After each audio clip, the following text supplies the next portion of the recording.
with the networking, the workflow, and the integration players, all three of them, if they're large companies, so I would say not ODInsystems, but if you look at the SAP, IBMs, and Cisco's of the world, they've got thousands and thousands of sales reps out there who are used to selling IBM gear, SAP ERP systems, and networking gear.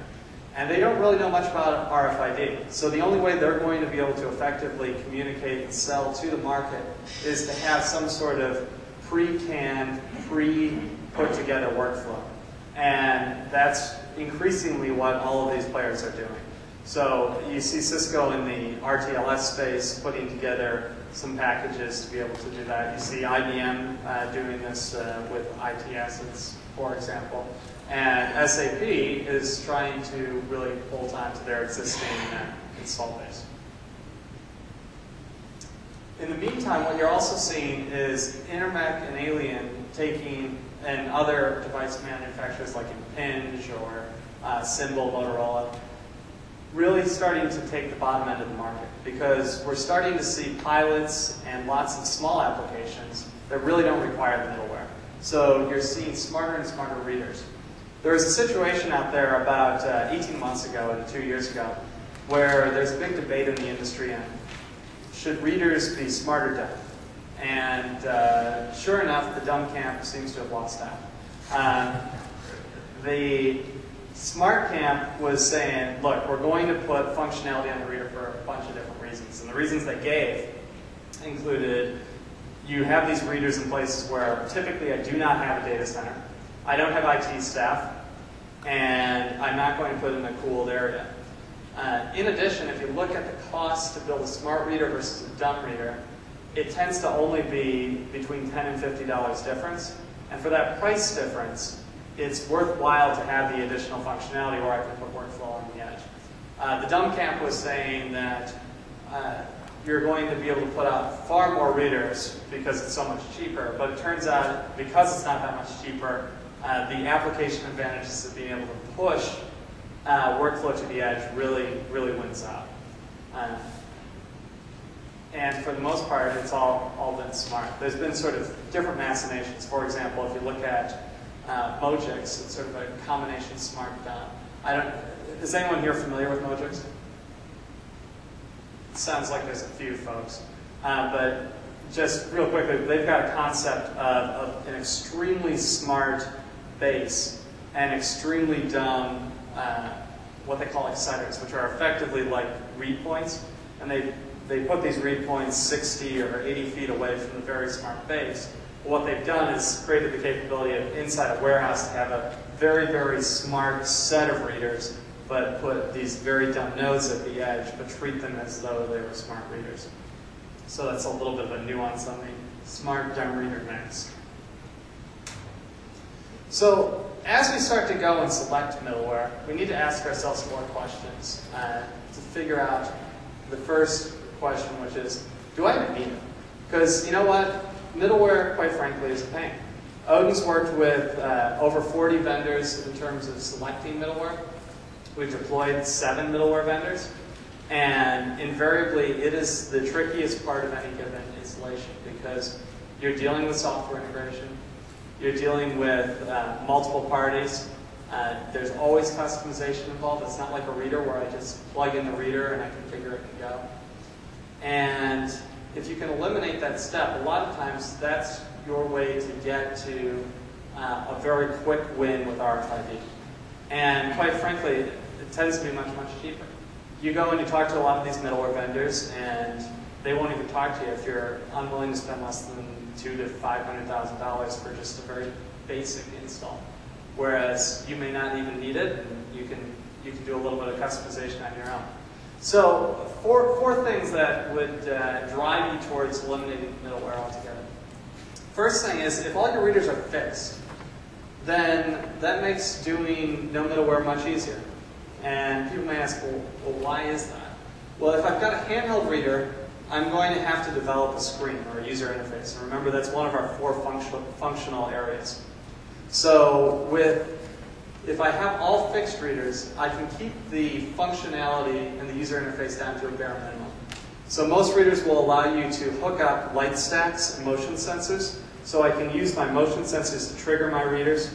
I can use photo eyes, whatever it might be. And then I can give some sort of basic status back.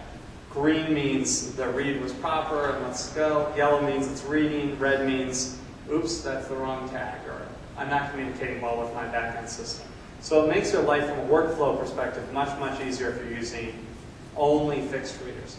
Now, is it impossible to do an installation with handheld readers without middleware? No, it's definitely not. But you're going to require some sort of customization and custom code development.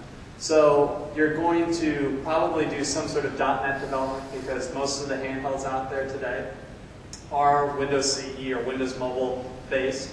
So you'll be developing a new user interface.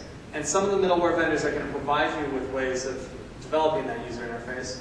But in a lot of situations, you may say, hey, you know what? All I'm really doing here is pulling the trigger, taking a read, listing that read, and storing it in some sort of XML file on the device. In that case, you may say, sure, it's a custom application, it's not very scalable, but it's a heck of a lot cheaper for me to hire a developer for 2 weeks to build a basic app than it is for me to buy this massive framework. Now, if you start to scale and do a lot of different workflows, that map and that decision may very well change. Second question you'd ask yourself, and we touched a little bit on this earlier, can your existing system handle serialized data? If your existing system can deal with individual items all being treated as separate, that's a huge step in the right direction. Because what you eliminate is a lookup table. Most folks start out and they say, hey, what I need to do is I need to put on these RFID tags my UPC, I need to put my lot number, I need to put my batch number, I need to put all sorts of different information. The reality is, all you need is a unique identifier that you can then trace back to your database in 95% of applications. Now, if you're offline and not networked, yes, you probably need some sort of, you need to at least have that information on a handheld or on your tag. But in 95% of situations, if I have a unique number, I can look up all the other information I need to know about that product or item or whatever it is. And if my system already supports serialization, I can get to all of those items in the backend database because I already have that primary key. Now, if I don't have serialization, what I'm probably going to do is I need to, at the very least, set up a database that says, all right, here's a unique number, and that ties back to this set of information. Manufacture date, expiration date, product number, whatever it might be. Third question, does your user interface already exist? So a lot of times people are going and, for example, they're checking in items and they need to check in sets of 50 at once. And they currently have a system where they go and they barcode scan all 50 items. Well, it seems very wasteful, but RFID can help because you can scan them all at once. But the great thing is, if they're already doing this process where they're scanning the 50 items, chances are they already have a screen that the user knows and loves, and they already have a way to interact with the back-end functionality, which is figure out in this particular kit which items I'm missing based on scanning all the items. So if I have a user interface already, I can use that, and even better, if I have a back-end interface already, I can send an XML message or I can send information into the database to say, here's all of my RFID tags, why don't you update this screen automatically once I send you some RFID data. If you don't have a user interface and you need screens to say, for example, if I'm shipping, no, this is the wrong truck, and you don't want to just blink a red light, but you want to say, it's this particular item that's on the wrong truck, and you need to put it on dock number 7 rather than dock number 5.